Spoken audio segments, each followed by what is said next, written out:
Praise. Amen. Hallelujah.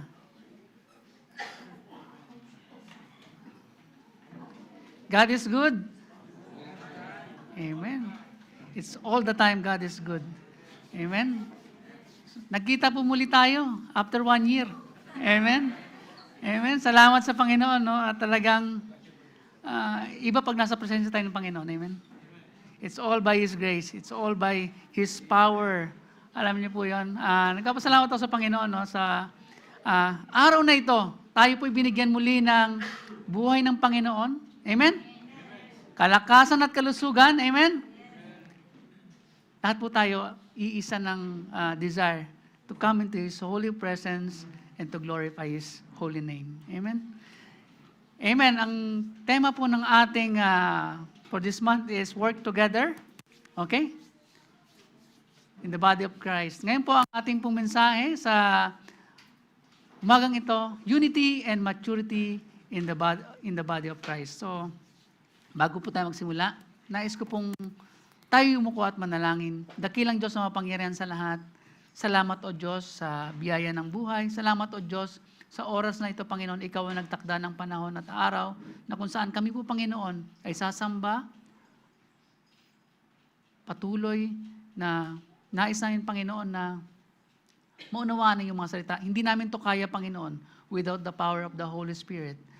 Yes, Holy Spirit, we acknowledge your presence in our lives, Panginoon. Turuan mo kami, Panginoon.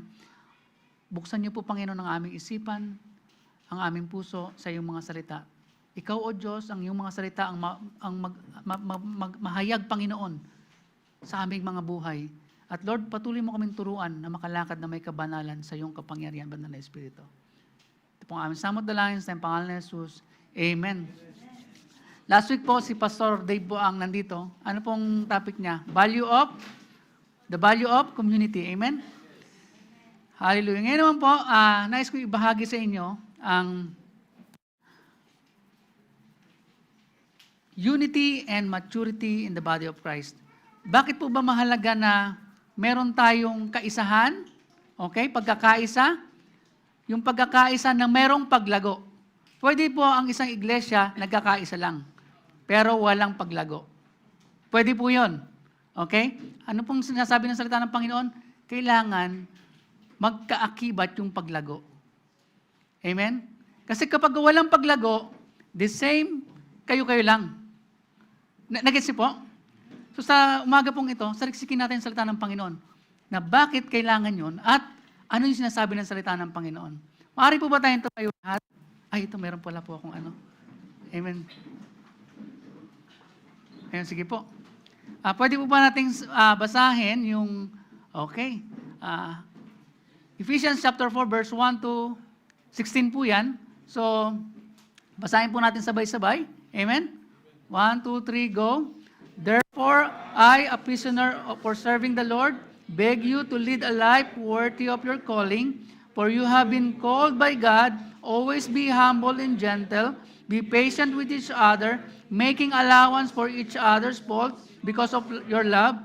Make every effort to keep yourselves united in the Spirit, binding yourselves together with peace.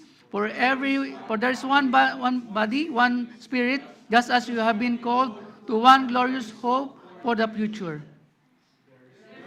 There's one baptism, one God and the Father, who is,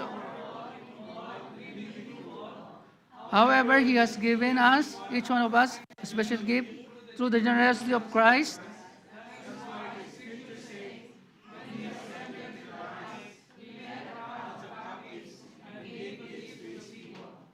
Notice that it says, He ascended.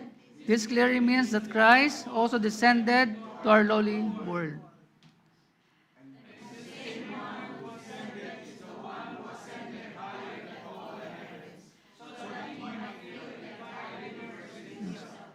Now, these are the gifts Christ gave to the church, the apostles, the prophets, the evangelists, the pastors, the teachers.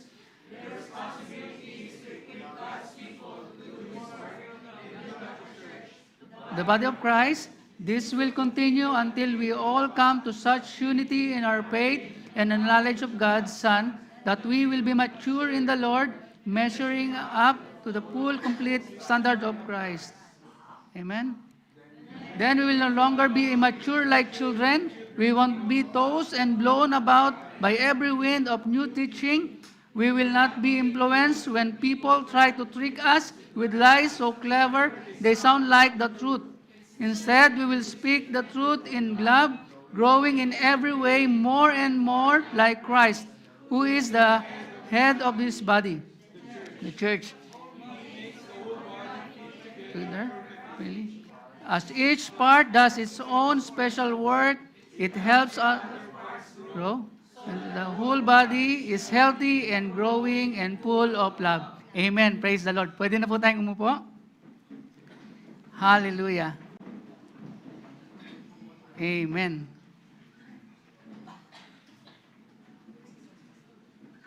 Sige, paano na lang po. Amen. Amen. Kanina po, sa ating pong devotion, ay hindi po nagana. Okay. John 17 verse 20. Ay, sorry po. Ako palang hindi ko pala naon. Amen. John 17 verse 20 to 23. Ito po yung kahalagahan. Sorry po. Ayun. Yung ating pong devotion, nakasynchronize. Amen. Ginawa ko po ito kagabi. Actually, this week. Pero nag-synchronize po dun sa ating devotion. Amen. Ito po yung kahalagahan, mga kapatid. When Jesus Christ, bago siya mamatay sa cross at bumalik sa langit, nanalangin po siya. Mahalaga po na maintindihan natin to.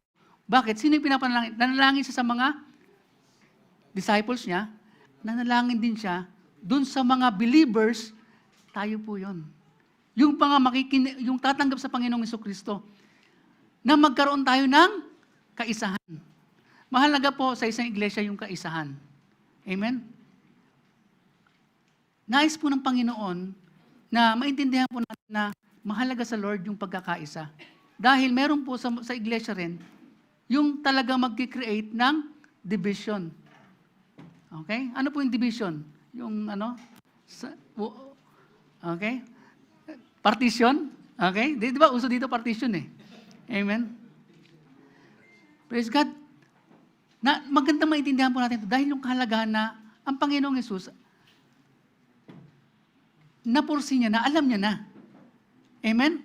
Na may mga tatanggap sa Panginoon at yung mga tatanggap sa Panginoon, kailangan magkaisa sila.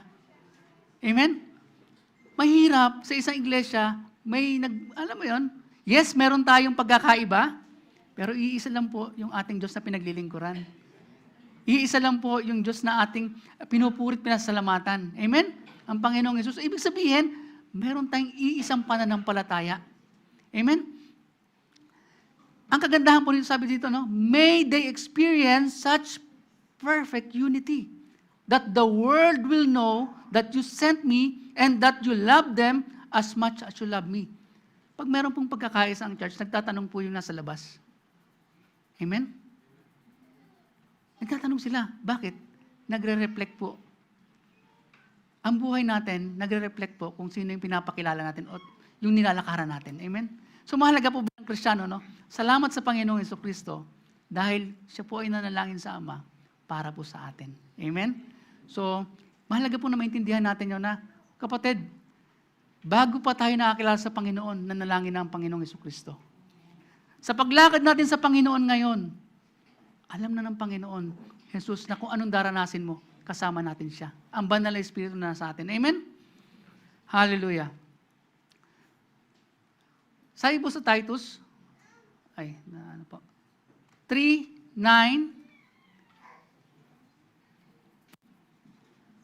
Okay? 3:9 to 11. Meron talagang mga nag-create ng division sa church. Maging maingat po tayo dito. Praise God, wala naman po sa QEC. Amen? Wala pang po natin ang Lord, no? Hallelujah.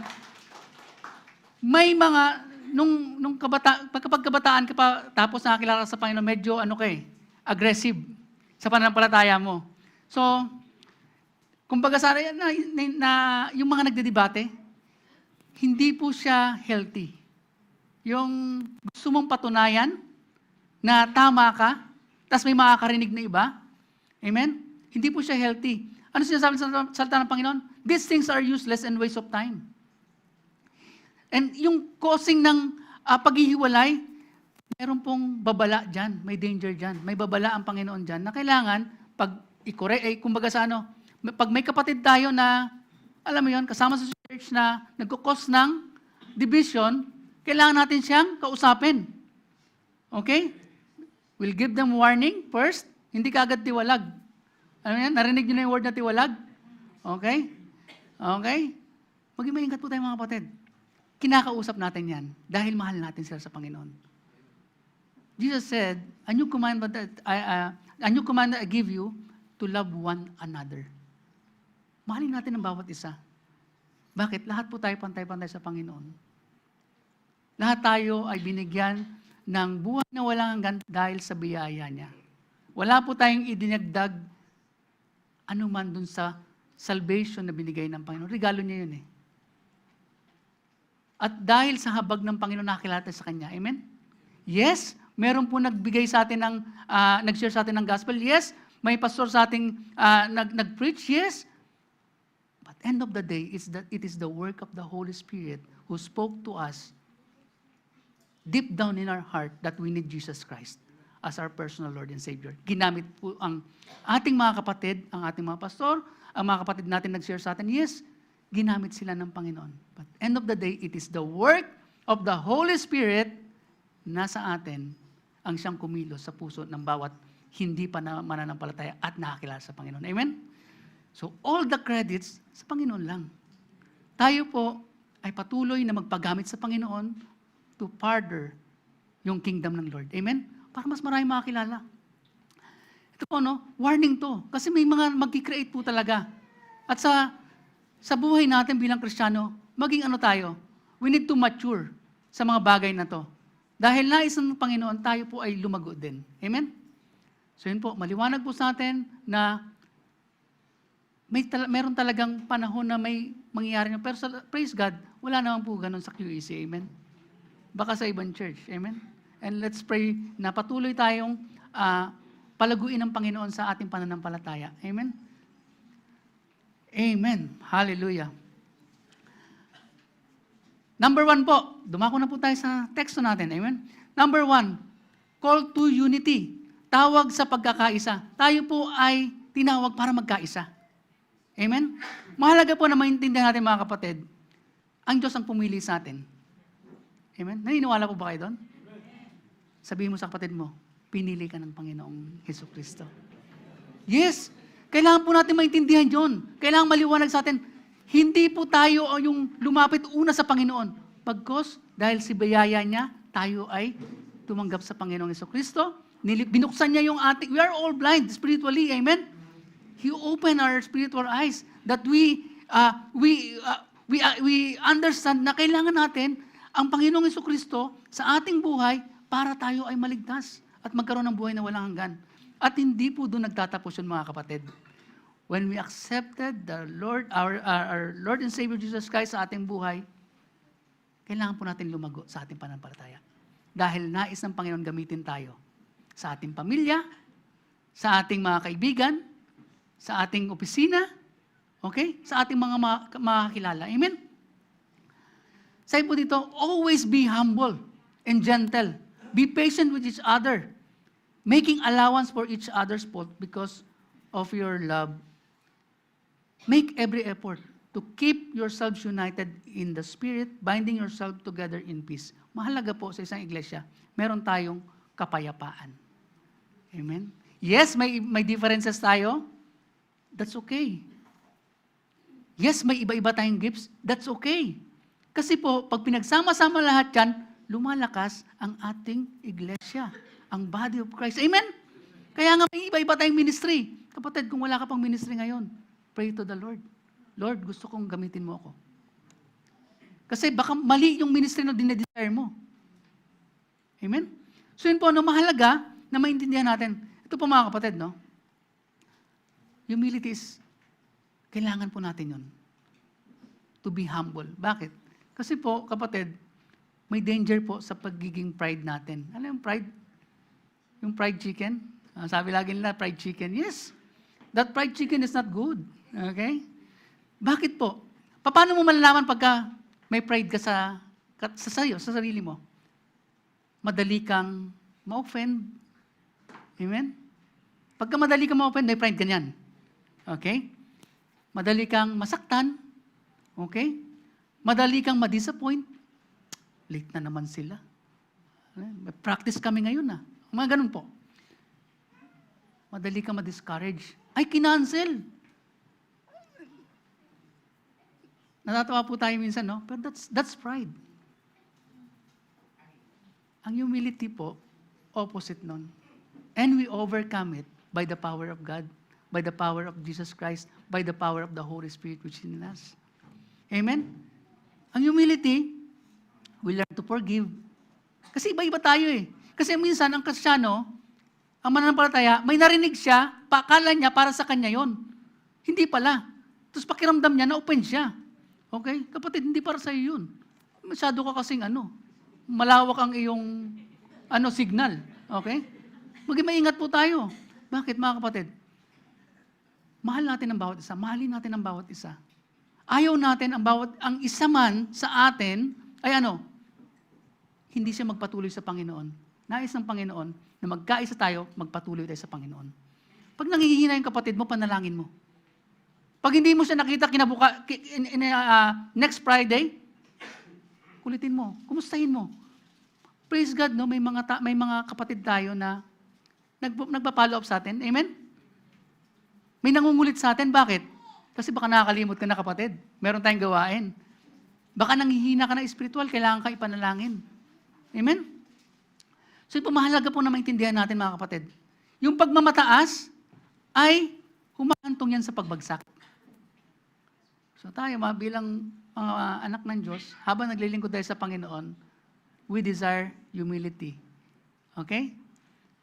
Kanina po nabanggit na ating kapatid ni Sister Che na yung, alam mo yun, kailangan magkaroon tayong allowance din. Alam mo yun? Alam mo yung allowance? Hindi yung pera ha? Allowance sa kapatid natin. Yes, minsan may nasasabi siya, okay? Pero hindi niya intention talaga yung sabihin yun eh. May pinagdadaanan lang si kapatid. Kumbaga sa lumapit ka sa kanya, medyo may pinagdadaanan. Medyo iba yung dating sa'yo. Allowance. Amen? Panalangin mo si kapatid. Huwag ka agad ma-hurt. Bakit? Accountable tayo sa kanya. Na nais natin na hindi siya, na alam mo yon, baka paglapit mo sa kanya, pakiramdam mo, na-offend ka, ikaw lang may pakiramdam yun, si kapatid wala. Yung feeling mo lang yon. Kaya huwag tayo sa feelings. Okay? Yes. We need to love one another. We need to extend. Ang tawag dun sa Tagalog, yung palugit. Bigyang palugit. Huwag tayo agad mag-judge na, ay, masama yata sa akin. No, bigyang palugit. Amen? Mahalaga mga kapatid, sa paglilingkod natin sa Panginoon, na patuloy tayo maging humble. Okay? Hindi tayo mabilis ma-disappoint. Hindi tayo mabilis masaktan. Amen? Ay mga balat sa buyas. Okay? Sa paglilingkod po sa Panginoon, it is all by His grace. Kaya tayo nakapaglingkod sa Panginoon. Amen? Sa biyaya niya lang talaga. At ang nais ng Panginoon sa atin, ibigay natin yung buhay natin. Ang kanta po kanina, 2 hands, 1 heart. Amen? 1 life to offer Him. Amen? Yes, that's true. We have 2 hands, 1 heart, 1 life to offer Him. Ang bawat hininga na meron tayo sa bawat umaga na binibigay ng Panginoon sa atin, it's more than enough reason to give praises to the King of Kings and the Lord of Lords ng buhay natin. None other than our Lord and Savior Jesus Christ. Amen? Bakit? Because some people waking up in the bed dun saan tawag doon? Sa hospital. Banig ng karamdaman. Amen? Minsan Amen? Totoo po. But, praise the Lord, meron po tayong kalakasan ngayon. Amen?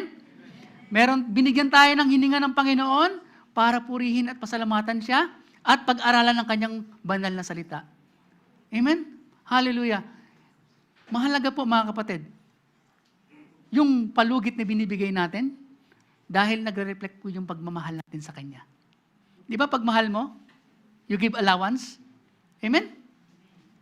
Hallelujah. Second po, okay? One body, one spirit. Isang katawan, isang espiritu. Ang banal na espiritu na sa atin, iisa po yan. Tayo po ay kabilang sa isang katawan. Amen? The church.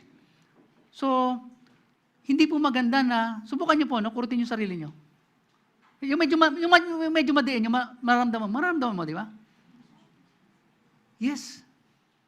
Pero pag yung katabi mo, kurutin ka, iba yon. Amen?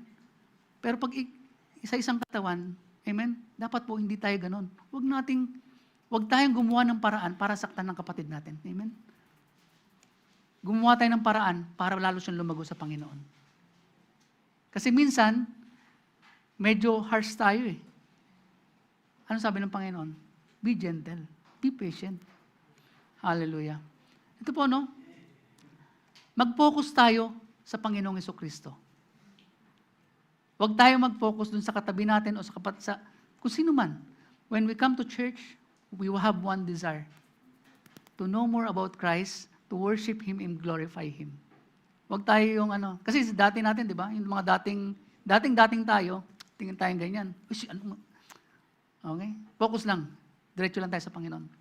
Lagi nating isipin na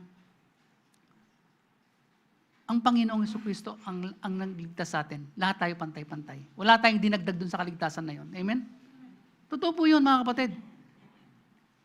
Yes, we are living a holy life. Nais ng Panginoon yun. Pero hindi mo dapat ipagmalaki yun.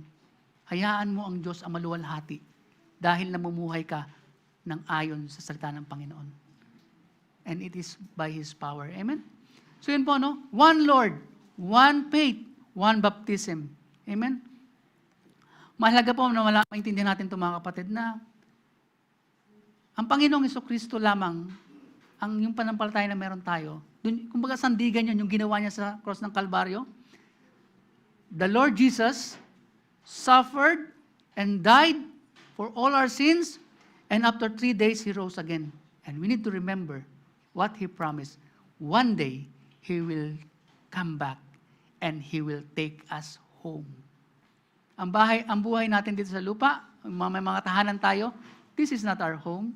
Sometimes we say, yes, this country is our second home. Yes, we consider it, but where is actually our real home? One day, the Lord Jesus Christ will come back and He will take us home there in heaven. And we need to be sure with that. We need to examine ourselves. Na talaga ba, tinanggap ko ang Panginoong Jesucristo sa buhay ko? Kasi po, meron pong tinatawag na ebidensya yun. Okay? Mahal ko ba ang Panginoon? Dinidesire ko ba na mag-serve sa Panginoon? Dinidesire ko ba na mahalin yung kapwa ko? Why? Because we have one Spirit. And that's the desire of the Lord Jesus Christ, to be one in spirit. Amen? In one body. Amen? So yung pamahalaga yun po yun, mga kapatid. Number 3. Amen. Hallelujah. Diversity of gifts. Lahat po tayo iba-iba ng gifts. Naniniwala po ba kayo doon? Mga kapatid, walang maliit at malaking gifts. Walang maliit at malaking regalo ng Panginoon. Tandaan po natin, sabi sa salita ng Panginoon, siya po ang nagbigay ng mga regalong yan. Through the generosity of Christ. Amen? Yung special gift na meron tayo, ipagamit natin sa Panginoon. Huwag mong itago. Bakit? Sayang. May mga kapatid tayo na mahilig manalangin. That's their gift. Not every one of them, every one of us, talaga nag-spend ng time for the prayer. Amen? Yes, we need to pray, yes. But they have the special gift na talagang mananalangin sila ng mahaba. Kasi mahaba. And not only yung repetitive na panalangin, nanalangin sila. Di isa-isa nila. That's their gift. May mga kapatid tayo, super generous. Amen? Amen? That's gift. May mga kapatid tayo, masipag mag-drive.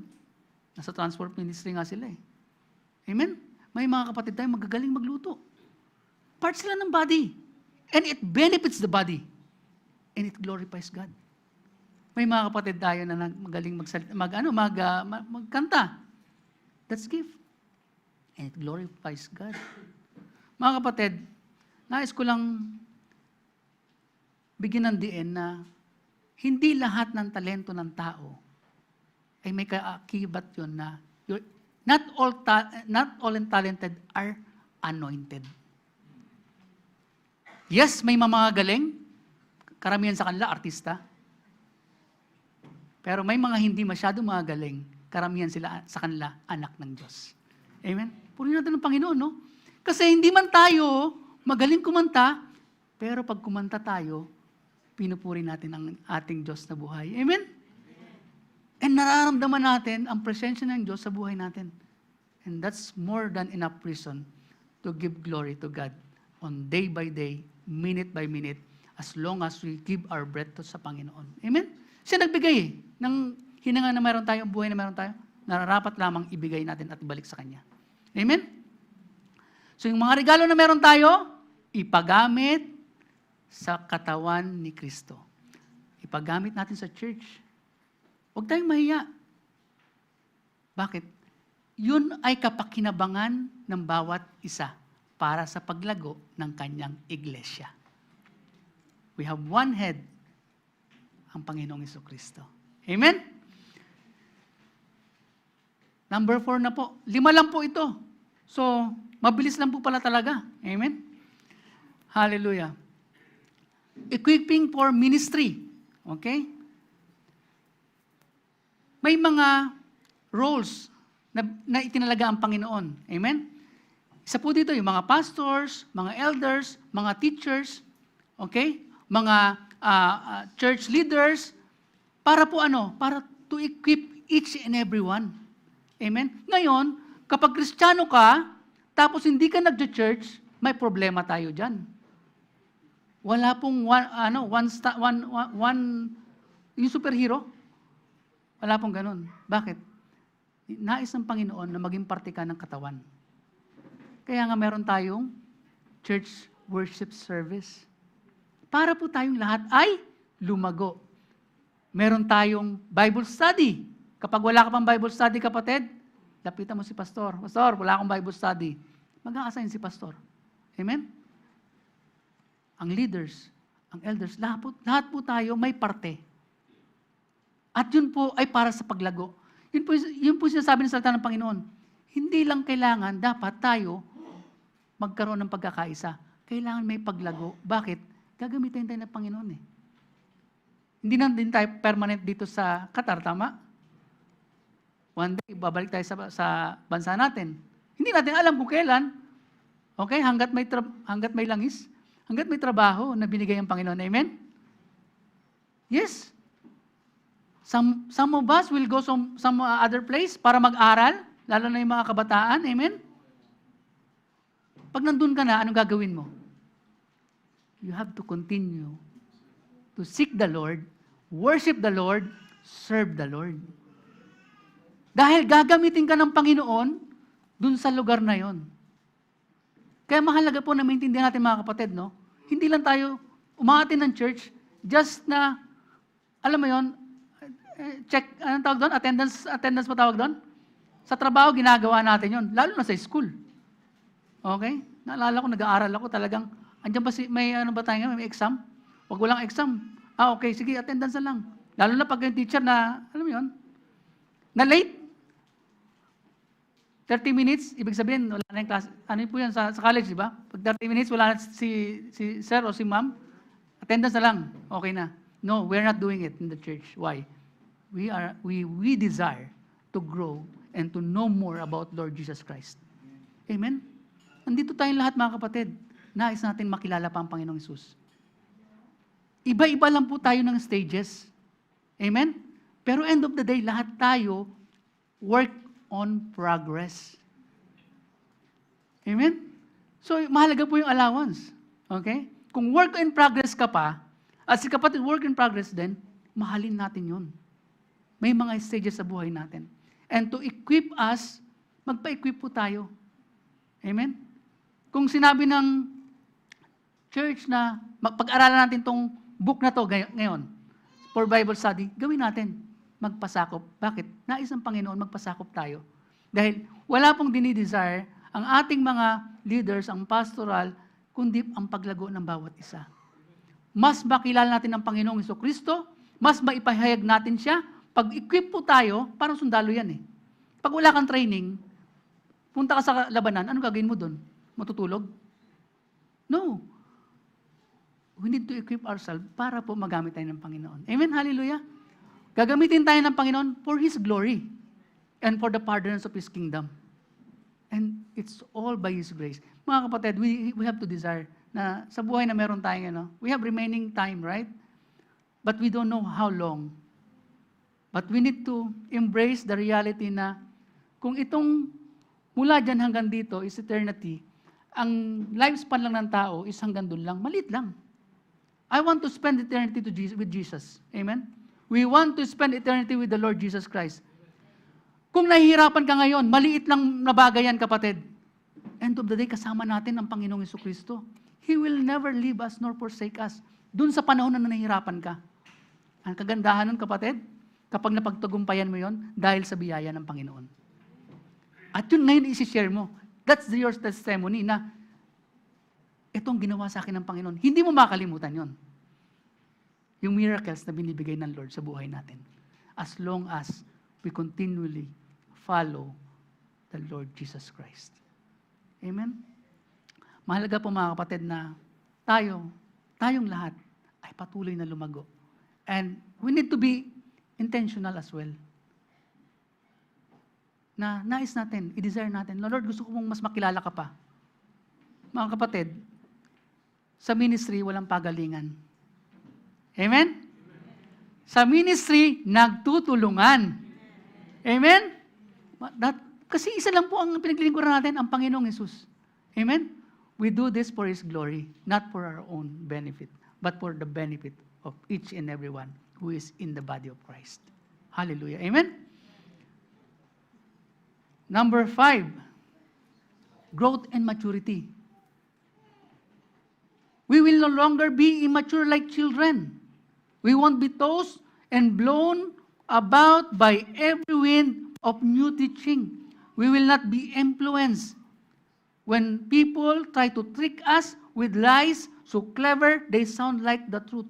Mahalaga po ito. Ngayon mga kapatid, kaya po ang iglesia, ang church, ang leadership ng church, nais na tayong lumago bilang sa ating pananampalataya para po hindi tayo madaya. Kasi maraming mandaraya. Sino po nag-o-open ng Facebook? Lahat po tayo, di ba? May mga feeds doon. Ngayon, matalino sa Facebook eh. Isisend niya lahat ng feeds. Especially kung ano yung mga ino-open mo. Ngayon, kung mahilig ka sa preaching, sa Word of God, marami siyang sinisend doon. Pero maging maingat tayo, alam niyo kung bakit? Hindi lahat nag-preach doon ay tama. Amen? Sample. May mga nag-preach na ang tithing, okay? Dati na yun. Old Testament yun. Hindi na applicable ngayon. Question is that, did you ever experience tithing? Amen? Sa lahat po ng tithes, purihin ang Panginoon sa biyaya niya. Because we experience God's mercy. We experience God's blessing. Dahil tapat ka sa Panginoon, binabalik mo pa lang. Amen? The offering, that's what we give over what we bring sa Panginoon. Amen? So mga kapatid, maging matapat tayo dun sa pagbabalik ng para sa Panginoon, the 10%. Remember, our strength, our life, our health comes from Him. The wisdom that we have, the talents that we have, kung ano man yung tinapos mo, ano man yung trabaho mo ngayon, galing sa Panginoon yan. Wala tayong dapat ipagmalaki. Ang pwede lang natin ipagmalaki, ang Panginoong Jesucristo at kung anong ginawa niya dun sa krus ng Kalbaryo. Amen? Purihin natin ang Panginoon, no? So yun po yun mga kapatid. sa atin, kailangan natin lumago sa Panginoon. Amen? Gagamitin tayo ng Lord. And we will not always be like children. Hallelujah. We desire that. Tama po? Kasi pag maraming mandaraya. Kaya mahalaga, check natin yung background nung preacher na yon. Amen? Kung minsan, mas masarap pa nga yung yung mga lumang preacher, Billy Graham. Di ba? Yung mga ganon. Bakit? Kasi natututo ka. Amen? Mga kapatid, no? Sa paglilingkod sa Panginoon, hindi talaga pagalingan. Alam niyo kung bakit? Mas lalo tayong lumapit sa Panginoon, mas lalo tayong gagamitin ng Lord. Bakit? Lord, hindi ako magaling. Ikaw ang aking kagalingan. Ikaw ang mahihag, Panginoon. Hindi natin maintindihan ang salita ng Panginoon kung wala ang kapangyarihan ng banal na Espiritu. Totoo po yan, mga kapatid.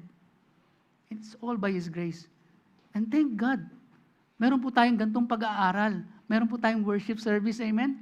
Sa prayer meeting, karamihan, talagang challenging po yun eh. Kapatid, kapag pakiramdam mo, yung pag-attend ng prayer meeting, parang ayaw mong umattend ka. Bakit? Kasi nandun yung struggle. Pag may struggle, ibig sabihin, andun yung presensya ng Panginoon. Amen? Yes, we all have struggles. Madali kasi sabihin na busy. Marami kong ginagawa.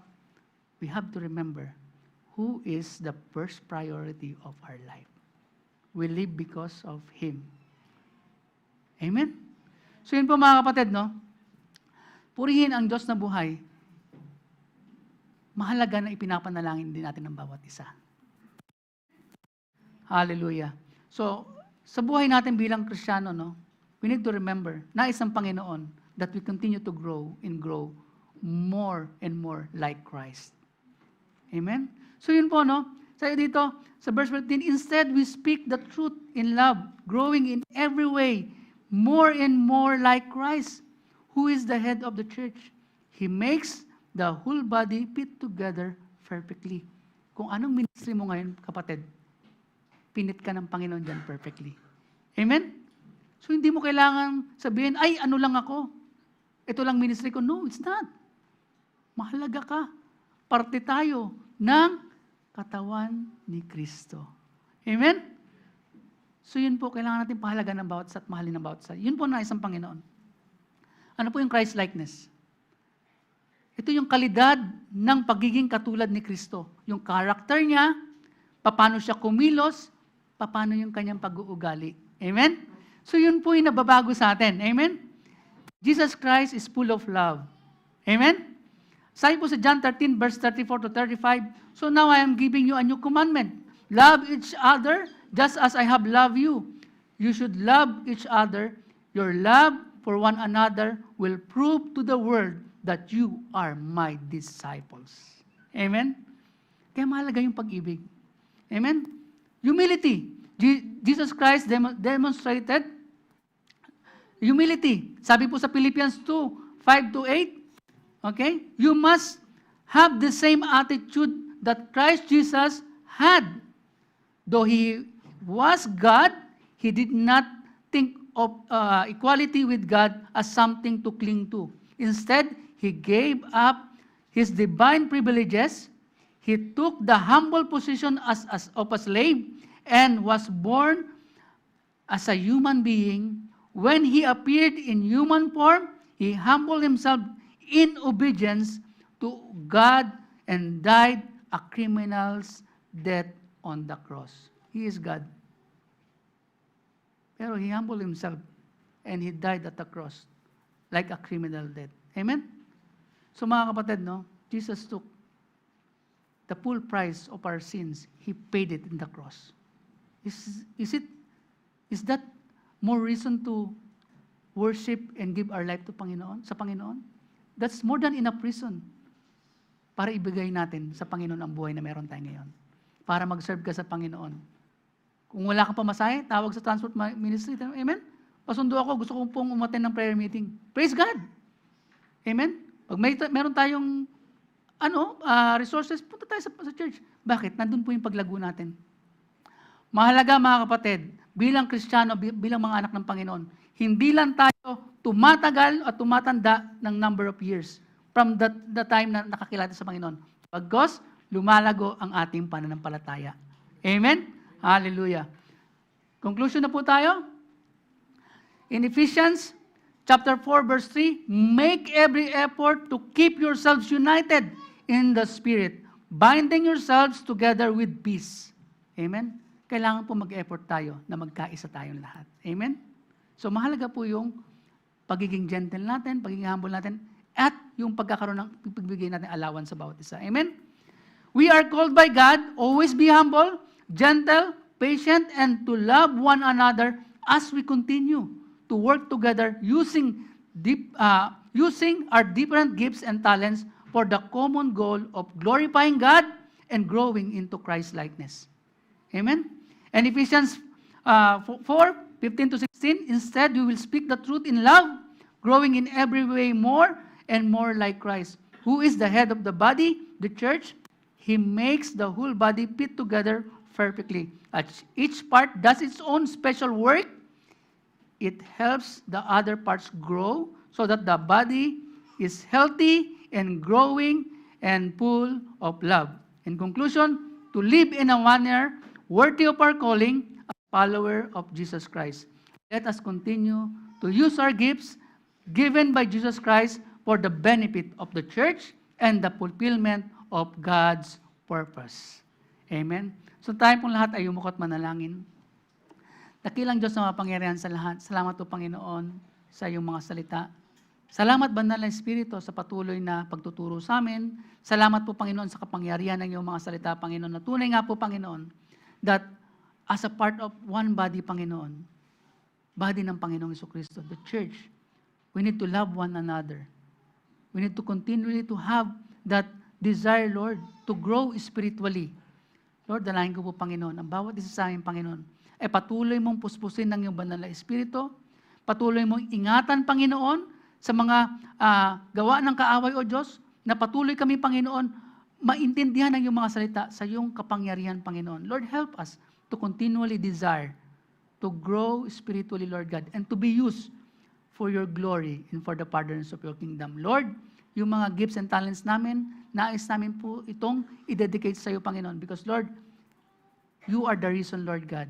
And these gifts, Lord God, na pinagkaloob mo sa amin, ay nais namin ibigay sa iyo, Panginoon, to give glory into your holy name. Our King of Kings and Lord of Lords. All these things, Lord, we pray in the mighty name of our Lord and Savior, Jesus Christ. Amen. Hallelujah. Praise God.